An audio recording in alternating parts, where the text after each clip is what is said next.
डाली डाली फूलों की। उस खेत में देखिए कोमल कोमल इतना छोटे साइज का कद्दू। आज हम ऐसे ही छोटे छोटे कसलों का साग बनाने वाले हैं, साथ में उनके कोमल कोमल फूलों के भी। बादलों की ओढ़ के ओढ़नी वादियां, गीत सुनाए मीठे मीठे। कद्दू भी तोड़ लेते हैं। मेरे उत्तराखंड इतने सारे फूल इकट्ठा कर लिए हैं टोकरी में।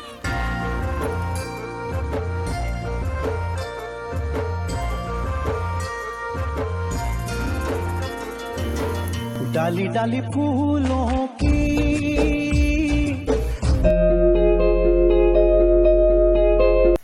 हेलो जी, गुड मॉर्निंग, सुप्रभात, प्रणाम। मैं हूँ ज्योति और स्वागत आप सभी का देवभूमि उत्तराखंड के इन खूबसूरत से हरे भरे पहाड़ों से और मेरे मायके वाले प्यारे से रौली गांव से। अभी सुबह के करीबन 11:30 बज रहे हैं और इसी के साथ हमारा हो गया है दिन के खाना बनाने का टाइम। तो लीजिए दोस्तों, लेकर आ गई हूँ मैं आप सभी के लिए फिर से पहाड़ी स्पेशल एक और रेसिपी। तो आज के दिन के लंच में मैं बनाने जा रही हूँ कद्दू के छोटे छोटे कसले और फूल का साग। और इस साग को ना हम लोग चावल और रोटी दोनों के साथ बड़े चाव से खाना पसंद करते हैं। तो ये जो रेसिपी है ना, इसे हमारे पहाड़ों में वैसे तो सिंपल तरीके से बनाया जाता है, लेकिन इसे बनाने का स्टाइल ना बिल्कुल प्योर पहाड़ी स्टाइल होता है। तो ये बहुत ही स्वादिष्ट होती है खाने में। आजकल जैसे भादों और बरसात का महीना है, तो इस महीने में ना हमारे किचन गार्डन सगोड़े में खूब सारी कद्दू की बेलें उगी हुई है और उन बेलों पे ना बहुत सारी मात्रा में फ्लावरिंग के साथ साथ कसले भी लगे हुए हैं। कसले यानी कि छोटे छोटे पम्पकिन, सीताफल। तो चलिए जी, अब ना साग बनाने के लिए हम फूल और छोटे छोटे कसले ना तोड़ के लेके आते हैं। तो घर से देखिए मैंने ये रिंगाल से बना हुआ एक बर्तन ला रखा है कसले और फूल रखने के लिए। तो हमारे पहाड़ों में ये वाले बर्तन ना रिंगाल से बनाए जाते हैं। ये तो छोटा सा गरीना है, इसमें ना हम लोग रोटियां भी रखते हैं साथ साथ में, और छोटी बड़ा सामान सारी चीज़ें रखते हैं। मुसाफिर मेरे उत्तराखंड में। तो लीजिए, अभी पहुंच गई हूँ मैं अपने गौशाला के साइड। सामने पे रही हमारी गौशाला और यहाँ नीचे की तरफ देखिए खूब सारी कद्दू की हरी हरी बेलें हो रखी हैं बहुत सारी मात्रा में।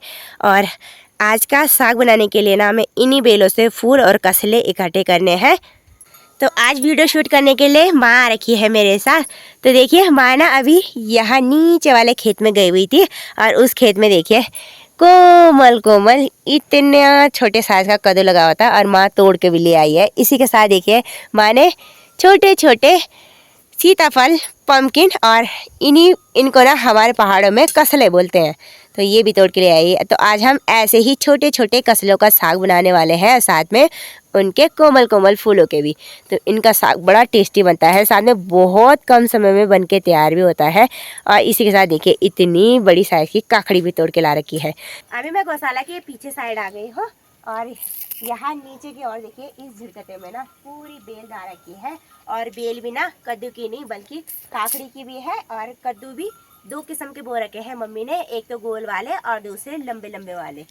तो अब ना पहले इन बेलों से फूल इकट्ठा कर लेते हैं।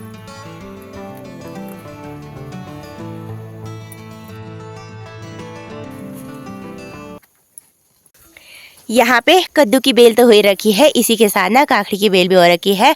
और यहाँ पे देखिए कितने बड़े साइज़ की पीली पीली काकड़ी हो गई है। इसी के साथ छोटी छोटी बहुत सारी फुलड़ियाँ भी लगी हुई है। इतनी छोटी साइज़ की काकड़ी को फुलड़ी बोलते हैं भाई हम लोग। और इसी के बगल में देखिए एक फुलड़ी ये है और थोड़ी सी बड़ी एक काकड़ी ये है। और इतनी बड़ी काकड़ी को हम लोग घोलचनी बोलते हैं। एक घोलचनी ये है और काकड़ी के साथ साथ यहाँ पे ना लंबे लंबे साइज़ के कद्दू भी लगे हुए हैं। ये देखिए जी यहाँ पे, तो ये लंबे वाले कद्दू है।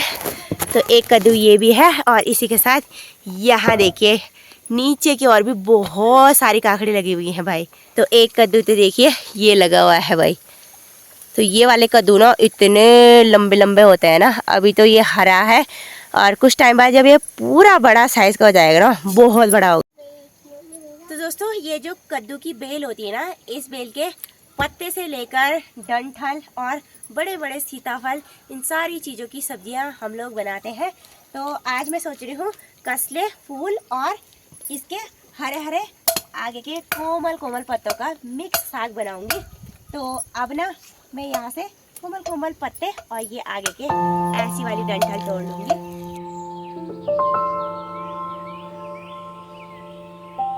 तो सामने वाली बेल से मैंने एक छोटी सी मूठ ना कोमल कोमल पत्ते और इसके साथ कसले भी निकाल लिए हैं। बाकी यहाँ पे देखिए, इस वाली बेल पे ना एक गोल कद्दू लगा हुआ है इस वाली जगह पे सामने पे। तो यहाँ पे ना दो तरह के कद्दू की बेल है। तो ये वाले कद्दू गोल साइज के होते हैं, अभी छोटा सा है, और एक देखिए यहाँ पे है। तो ये कद्दू ना झेड़े के अंदर लगे हुए हैं, यानी कि इन बांस की लकड़ियों के अंदर रखे हुए हैं। अब जितनी सब्जी हमने अभी के टाइम पे तोड़ रखी है सारी को टोकरी में रख लेंगे। तो देखिए, एक ऐसे साइज का पम्पकिन तोड़ा है हमने, लंबे साइज का, और एक गोल साइज का, और ककड़ी भी हम इसी टोकरी में रख देंगे। अब चलते हैं घर की तरफ।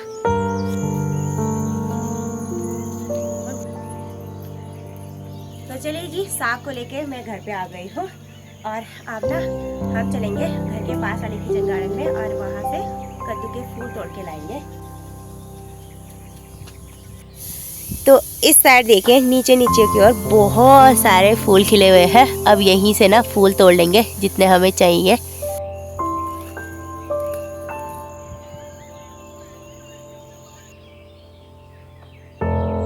टाइम पे इतने सारे फूल इकट्ठा कर लिए हैं टोकरी में। और यहाँ इस साइड ना खूब सारी मूंगरियाँ भी पकी हुई है भाई, और बहुत सारी मात्रा में हरी हरी काकड़ी भी लगी हुई है।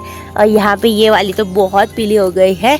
और इसी के साथ यहाँ नीचे देखिए, यहाँ पे कितनी कोमल कोमल काकड़ी लगी हुई है भाई। इतनी ककड़ियाँ लगी हुई है ना इस साल की, क्या है बोला। और साथ साथ में यहाँ पे राजमा का पौधा भी है, और राजमा के पौधे पे आजकल कोमल कोमल राजमा भी खूब सारी मात्रा में लगे हुए हैं यहाँ नीचे की ओर भी। और इसी के साथ ये देखिए, ये है स्कूच की बेल। और पिछले दिनों ये स्कूच ना इतने साइज के थे और आजकल इतने बड़े साइज के हो गए भाई। कद्दू के फूल और कसले का साग बनाने के लिए हमें जितनी भी सामग्री की ज़रूरत है उतनी मैंने इस परात में निकाल कर इकट्ठा कर ली है। तो टोकरी भर के तो इतने कद्दू के फूली ले रखे हैं मैंने, इसी के साथ हरे पत्ते और साथ में डंठल, और इसमें छोटे छोटे साइज़ के कद्दू भी है। इसी के साथ इतने हमने 5 से 10 कसले भी ले रखे हैं। एक मैंने गोल कद्दू ले रखा है छोटे साइज़ का, और एक मैंने लंबे साइज़ का इतना बड़ा कद्दू भी ले रखा है। इसी के साथ मैंने ले रखी है एक बड़ी साइज़ की प्याज, और एक गांठ मैंने पूरी लहसुन की छील दी है। और इसी के साथ मैंने 8 से 10 हरी मिर्चें भी ले रखी है। तो चलिए जी, अब साग बनाने से पहले इन सारी चीज़ों को ना 2-3 पानी से अच्छे से धो लेंगे। इन फूलों को 3 से 4 पानी से धोना बहुत ज़रूरी होता है, क्योंकि आजकल जैसे बरसात का टाइम है तो छोटे छोटे हरे कीड़े भी इन फूलों के अंदर घुसे रहते हैं, साथ में धूल मिट्टी बाहर से जमी रहती है। तो चलिए जी, मैंने इस बड़े से बर्तन में पानी फुल भर के ले लिया है, और अब ठहरे हुए पानी में हम इन्हें अच्छे से धो लेंगे। सारे फूलों को हमने अच्छे से वॉश कर लिया है। अब ना परात में रखी हुई जितनी भी सब्जी है इनको भी हम अच्छे से धो लेंगे। और आज देखिए, हमारे घर पे एक बिल्ली का बच्चा भी दौड़ रहा है भाई, पता नहीं कहाँ से आया होगा। सारी सब्जी को मैंने अच्छे से वॉश कर लिया है। अब आती है इस सारे साग को काटने की बारी। तो प्याज मैंने पहले छील ली है, और अब प्याज को भी काट लेंगे। प्याज को काटेंगे हम लंबे लंबे ऐसे पीसेस में। देखिए जी, प्याज को मैंने कुछ ऐसा, ना ज़्यादा पतला ना ज़्यादा मोटा, कुछ मीडियम साइज का काट लिया है। और अब देखिए, हमने ले रखी है यहाँ पे 8-10 हरी मिर्च और 5-6 लहसुन की कलियाँ। इन्हें ना हम यहाँ सिलबट्टे में बारीक करके पीस लेंगे। अब पीसने से पहले इन हरी मिर्च के डंठल को हटा लेंगे। तो दोस्तों, हमारे पहाड़ों में जितनी भी पहाड़ी स्पेशल रेसिपी बनाई जाती है ना, सभी को बनाने के लिए सिलबट्टे का इस्तेमाल ही किया जाता है। और सिलबट्टे में बनाए हुए किसी भी तरह के पेस्ट या मसालों का इस्तेमाल साग में करने से ना बहुत ही गजब का टेस्ट आता है। तो चलिए जी, अब एक बारी में ना हरी मिर्च और लहसुन को बारीक करके पीस लेंगे। सिलबट्टे में मैंने लहसुन और हरी मिर्च के पेस्ट को थोड़ा मोटा मोटा दरदरा पीस लिया है। अब सारे पेस्ट को थाली में रख देंगे और टोकरी में बची कुची जितनी भी सब्जियां हैं अब इन्हें भी बारीकी से काट लेंगे। ये कद्दू बहुत ही कोमल और छोटे साइज का है तो इसके हम बाहर के छिलके नहीं निकालेंगे। बाकी काटने का तरीका भी इस कद्दू को देखिए कुछ ऐसा होगा हमारा। पहले हम लंबे लंबे टुकड़ों में काटेंगे और इसके अंदर के जो बीज है ना वो भी बहुत कोमल है।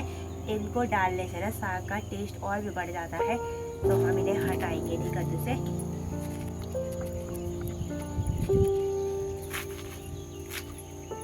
तो देखिए जी सारा साग हमने काट लिया है। इन फूलों को छोड़कर, फूलों को हम काटेंगे नहीं, साबुत ही डालेंगे साग में। तो अभी देखिए इन पहाड़ों में मौसम ठंडा और सुहावना सा हो रखा है तो मैं सोच रही हूँ क्यों ना इस हरियाली वाले माहौल के बीच आंगन में अगीठी में लकड़ियों पर खाना बनाया जाए। तो अब मैं पहले अगीठी में आग जला लेती हूँ।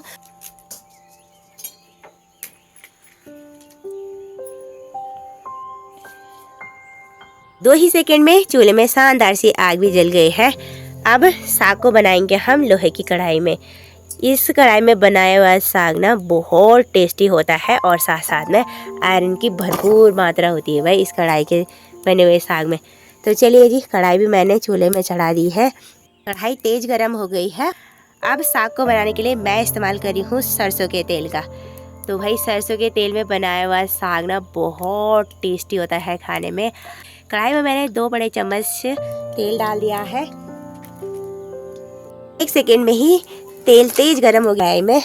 अब हम मसाला दानी से तड़का लगाएंगे सरसों के दानों का। तो ये देखिए जी ये घर का सरसों है और सरसों को हमारे गढ़वाल में चिरौन बोलते हैं। तो चलिए जी अब इन्हें भी डाल देंगे कढ़ाई में। और हमारे पहाड़ों में जितना भी खान पान बनता है ना सभी में सरसों के दानों का ही तड़का लगता है। सरसों के दाने भी जल्दी ही चटक गए हैं। अब डाल देंगे कटी हुई प्याज को भूनने के लिए। प्याज जल्दी से भून जाए उसके लिए हम मसाला दानी से डाल देंगे 1 चम्मच ये मोटा वाला नमक। अब नमक और प्याज को करीबन 3 से 4 मिनट तक अच्छे से भून लेंगे सुनहरा कलर आने तक। प्याज को मैंने 2 मिनट तक अच्छे से भून लिया है। अब साथ ही साथ डाल देंगे पिसी हुई लहसुन और हरी मिर्च का पेस्ट भी और इसे भी अब 2 मिनट तक अच्छे से भून लेंगे। सारी चीज़ों को भूनते हुए करीबन 4 मिनट हो गए हैं और अभी देखिए प्याज में सुनहरा कलर भी आ गया है। अब मसाला दानी से डाल देंगे मसाले। आधा चम्मच डाल देंगे हल्दी पाउडर और आधा चम्मच डाल देंगे धनिया पाउडर। इसी के साथ 1 चम्मच डाल देंगे जीरा और गरम मसाले का पाउडर। और नमक हमने 1 चम्मच पहले डाल रखा है, आधा चम्मच और डाल देंगे। अब मसाले और प्याज को थोड़ा सा और भून लेंगे कम से कम 5 सेकंड तक। 5 सेकंड तक हमने ना मसालों को अच्छे से पकने दिया। उसके बाद मैंने देखिए सारे कटे हुए कसलों को यहाँ कढ़ाई में भूनने के लिए डाल दिया था। और अभी देखिए मैंने मसालों को ना अच्छे से लिपटा लिया है और करीबन 4 से 5 मिनट तक अच्छे से भून लिया है। अभी देखिए मसाले अच्छे से कद्दू पे लिपट चुके हैं। और अब देखिए हम डाल देंगे कटे हुए हरे पत्ते भी। पत्तों को भी मैंने करीबन 5 मिनट तक अच्छे से भून लिया है। तो चलिए जी अब इसी के पानी में इस साग को पकने के लिए छोड़ देंगे करीबन 5 मिनट में। लकड़ियों की हल्की आंच पे देखिए, आंच में मैंने हल्की कर रखी है, तेज़ आंच नहीं करेंगे नहीं तो साग को जलने का खतरा रहता है। और अभी मैंने ढक्कन डाल दिया है साग को जल्दी से पकाने के लिए। अभी करीबन 3 मिनट हो गए हैं साग को पकते हुए कढ़ाई में। अब एक बार ढक्कन हटा के देख लेंगे कि साग गला कि नहीं। तो यहाँ देखिए साग ना बहुत ज़्यादा गल गया है। ये देखिए हाथों पे ही मैश हो जा रहा है। और कढ़ाई में देखिए हमने बिल्कुल भी पानी नहीं डाला था, वो इसलिए कि कद्दू के पत्ते और कद्दू में ना बहुत सारा मॉइस्चराइजर होता है यानी कि पानी, तो ये अपने ही पानी से पक जाता है भाई। अब देखिए अब इन कटे हुए फूलों को लास्ट में डाल देंगे कढ़ाई में। फूल बहुत ज़्यादा कोमल होते हैं इसलिए हम ना इन्हें लास्ट में डालते हैं, इन्हें पहले नहीं डाला जाता है। तो देखिए जी, फूलों को भी मैंने अच्छे से लिपटा लिया है साग के साथ। अब 2 मिनट तक और ढक्कन डाल के साग को पका लेंगे। फूल डालने के बाद हमने साग को 2 मिनट और पका लिया है। अब ढक्कन हटा के एक बार और चेक कर लेंगे कि ये सारी चीज़ें पकी कि नहीं।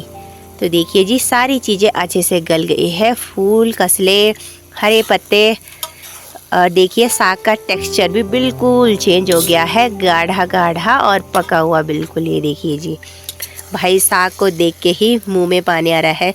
दोस्तों, ये जो कद्दू की सब्ज़ी है ना, ये बहुत ही ज़्यादा पौष्टिक होती है। बहुत सारे विटामिन, आयरन इस साग में भरपूर होते हैं और इस साग का सेवन ना सीज़न के टाइम पे करना हमारे शरीर के लिए बहुत ही लाभदायक होता है। गर्मियों में इस साग का सेवन हमारे शरीर को ना ठंडा रखता है और आयरन की भरपूर मात्रा होने की वजह से इस साग का सेवन हमारे शरीर में खून की कमी की पूर्ति भी करता है। तो देखिए जी, साग की कढ़ाई को लेकर अभी आ गई हूँ मैं अपने पहाड़ी रसोई घर में। और थोड़ी देर पहले माँ ने कुकर में चावल गैस पे बना लिए थे और अभी देखिए माँ ने यहाँ पे मेरे लिए ना चावल भी डाल दिए हैं इस थाली में। अब पहले ना सलाद के लिए काकड़ी काट लेते हैं। ये काकड़ी थोड़ी देर पहले हमने बेलों से तोड़ ली थी।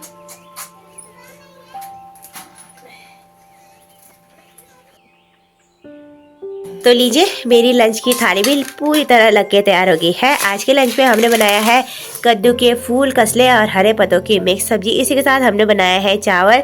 सलाद में मैंने ले रखी है घर की काकड़ी और इसी के साथ मैंने 2 हरी मिर्ची भी ले रखी है। तो माँ को ना गठिया बाई की प्रॉब्लम है, तो माँ चावल नहीं खाती है। तो मम्मी के लिए देखिए स्पेशली मंडवे और गेहूं की मिक्स रोटियां बनी है। तो माँ ने देखिए अपने लिए भी लंच परोस दिया है। तो चलिए जी, आप सभी के साथ बैठकर ना टेस्टी से लंच का आनंद लेते हैं। तो माँ ने देखिए स्टार्ट कर दिया है लंच का ना, और माँ से पूछते हैं कि सब्जी कैसी बनी है। कैसी बनी माँ? है अच्छी बनी है। तो मम्मी कह रही है टेस्टी बनी है। लंच किया उतने में देखिए बाहर इन पहाड़ों में फिर से ना रुन बारिश लगने लग गई है और मौसम बहुत ज़्यादा ठंडा और सुहावना सा हो गया है। चलिए दोस्तों, आज की वीडियो को इतना ही रखते हैं। आई होप कि आपको साग बनाने की रेसिपी पसंद आई होगी। अगर थोड़ी सी भी पसंद आई तो लाइक, शेयर, कमेंट कीजिएगा। चैनल और इस वीडियो पे नए हैं तो चैनल को जरूर सब्सक्राइब एंड सपोर्ट कीजिएगा। आप सभी का एक सपोर्ट मुझे बहुत मोटिवेशन करता है इसी तरह की नई नई वीडियोज़ बनाने के लिए। तो चलिए जी, मिलते हैं किसी नेक्स्ट अच्छी सी वीडियो के साथ। तब तक के लिए बाय बाय। जय देव उत्तराखंड, जय हिंद, जय भारत।